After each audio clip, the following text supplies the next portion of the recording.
সাভার আশুলিয়ায় জলাবদ্ধতা নিরসনের দাবিতে টানা অবরোধ ও মানববন্ধন কর্মসূচি পালন করেছেন স্থানীয় ভুক্তভোগী বাসিন্দারা। মঙ্গলবার সকাল থেকে শুরু হওয়া এই কর্মসূচিতে শত শত নারী পুরুষ অংশ নেন এবং তারা তাদের দীর্ঘদিনের দুর্ভোগের চিত্র তুলে ধরেন।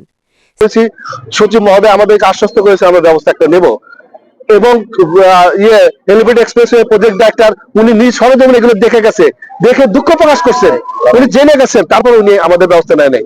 সুতরাং এখন আমরা জেনেছি যে ড্রেনের কাজটা শেষ হয়ে গেছে, আমাদের কানেকশন এখন দিয়ে দিবে।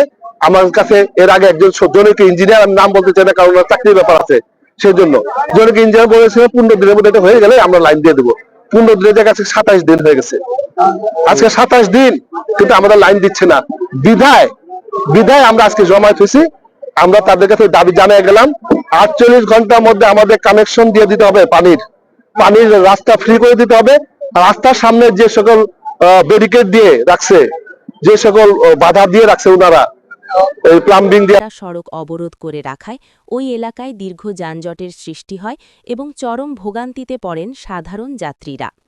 অবরোধ চলাকালীন স্থানীয় নেতৃবৃন্দ ও সাধারণ মানুষ তাদের বক্তব্যে বলেন যে ড্রেনেজ ব্যবস্থা অকেজো হয়ে যাওয়ায় সামান্য বৃষ্টিতেই নরক যন্ত্রণায় কাটাতে হয় তাদের। পয়ঃনিষ্কাশনের সঠিক ব্যবস্থা না থাকায় নোংরা পানি ঘরে ঢুকে পড়ছে এবং রোগ ব্যাধি ছড়িয়ে পড়ছে। জনস্বাস্থ্যের জন্য মারাত্মক ঝুঁকি তৈরি হলেও সংশ্লিষ্ট প্রশাসনের পক্ষ থেকে এখন পর্যন্ত কার্যকরী কোনো পদক্ষেপ দৃশ্যমান হয়নি বলে তারা ক্ষোভ প্রকাশ করেন। অবশেষে প্রশাসনের আশ্বাস এবং স্থানীয় মুরব্বীদের